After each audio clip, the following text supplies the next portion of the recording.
kell on 7:30 pisut läbi ning ma asun teele Bad Merchantime'i ja esimese suurema peatusena Vaikelsheimi suunas.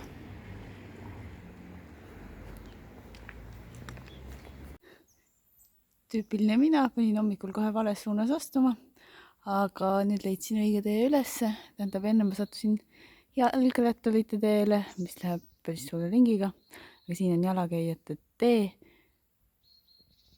ja näitab Mergentheim, kuidas seda kutsutakse, 23 kilomeetrit. Ja siit läbi Kreiglingeni vanalinna ülesse. Kodaks avaneb võimalus veel liigata Kreiglingeni linnakirikut. Et põhiattraktsioon, mille pärast Kreiglingeni tullakse, on ilmselt see siit umbes 1,5 kilomeetri kaugusel asuv Herrgottkirche, issanda kirik, või kuidas seda peaks tõlkima. Aga jah, kuna see ei jää minu tee suunda, siis sinna ma hetkel ei lähe. Aga linnakirik siis siuke. No ilm on uduse võitu, aga siit põhimõtteliselt avaneb tagasivaade Kreiglingenile.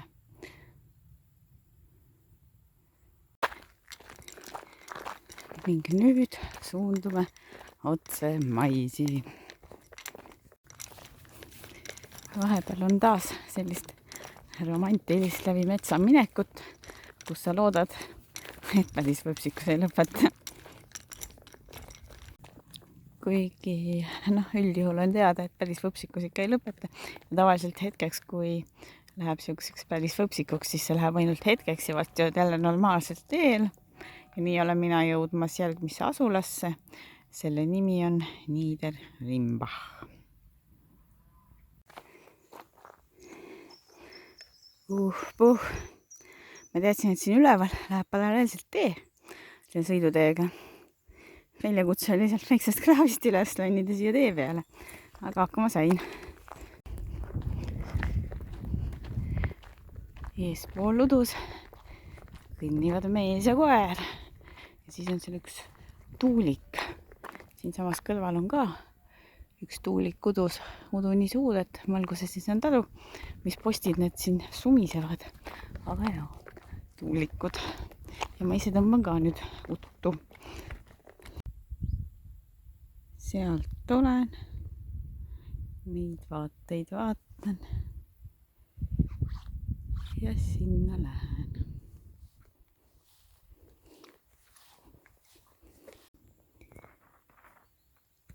Väike infotahvel Vaikelsheimi kohta, kuhu ma varsti jõuan.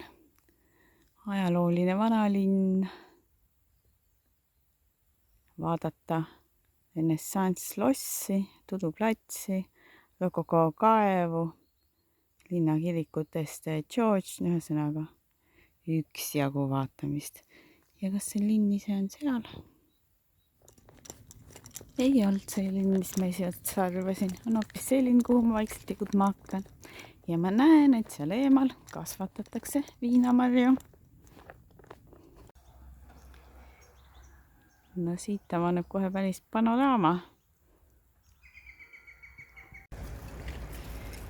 Ja siit on nüüd kesklinna minek.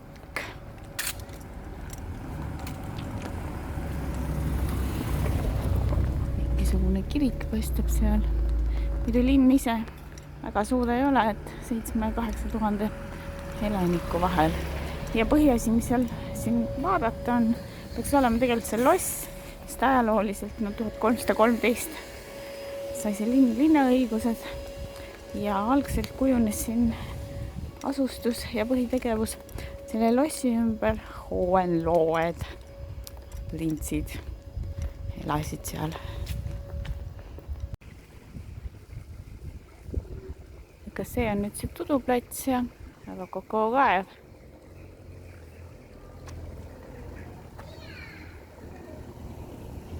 Ikka ringi vaatamine.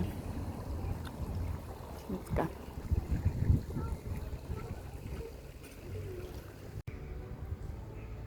see kirik, mis ma enne ära mainisin, et see on linnakirik Este George 1419 kuni 1425 ja on hiliskooti stiilis. Praegu on pühapäevane päev ja sealt seest on kuulda laulu. Aga see teine torn seal ees, see kuulub siis sellele kuulsale renessansslossile. Vaatan kaugele ma saan ilma rahata.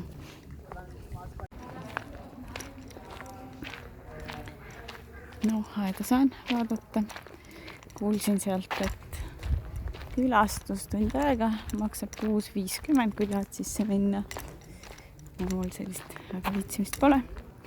Ma vaatan parem neid kujusid siin.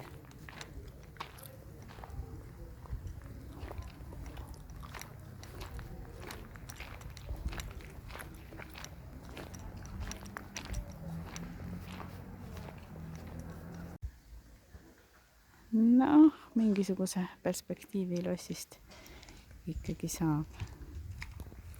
Ja praegu ma olen siis lossi aias. Mitte väga suur, sidus. Ja teisel pool siis vanalinn. Tõle vahelt saan isegi ära kaeda lossi sisehoovi.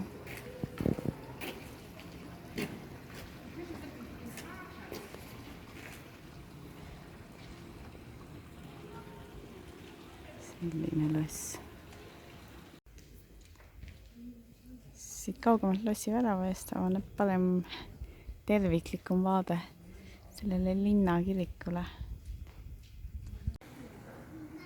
Siin uuemas linnaosas on, ma ei tea ka, kirikutorn või risttipus. Mõtlesin hetk tagasi just, et kõht hakkab vaikselt tühjaks minema, et võiks olla üks ploomipuu. Ja näe kohe tellimuse peale mõned ongi. Ja siit edasi tuleb üks väike asula vahepeal, kust läbi astuda. Willkommen in Elpelsheim. Tere tulemast Elpelsheimi. Selline väga põõsaid ja lilli täis istutatud asula.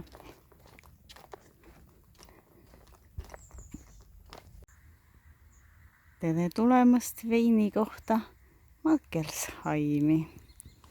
Siia ma siis lähen.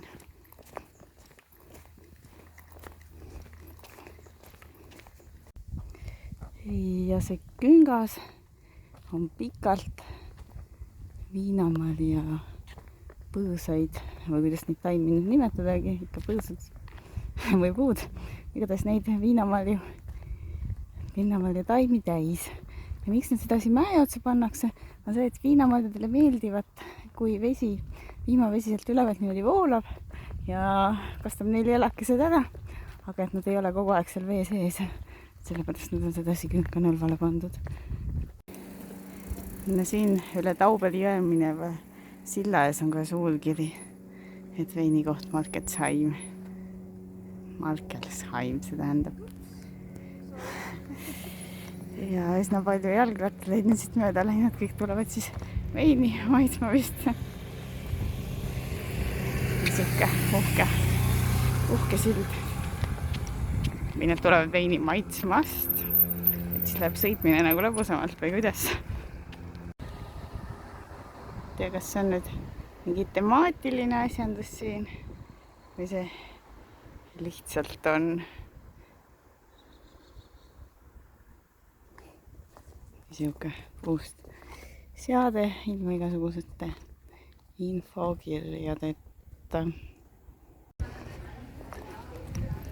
Igastahes asulasse sisenemine selline ja kostub üsna elav vestlus sealt kõrvalt lauast. Weingartner. Astusin korra ühte kohta sisse, et vähe uurida, mida siin müüakse, mis hinnaga müüakse. Degusteerimine paistab on ka. Ostsin ühe sellise huvitava meevärvilise asja. selle nimi on Vine Chalet, aga kuna seda on ainult 50 grammi, siis äkki lubatakse lennukis käsipagasis kaasa võtta koju. Jõuan kohta nimega Ingelsheim.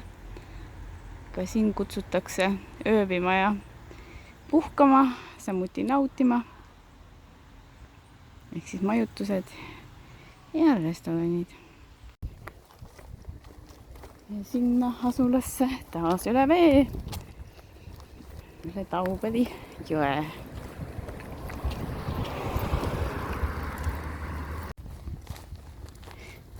No Bad Merchantime'i ma nüüd jõudma hakkan. Herzlich willkommen. Ja see on siis see paik, kus ma täna peatun.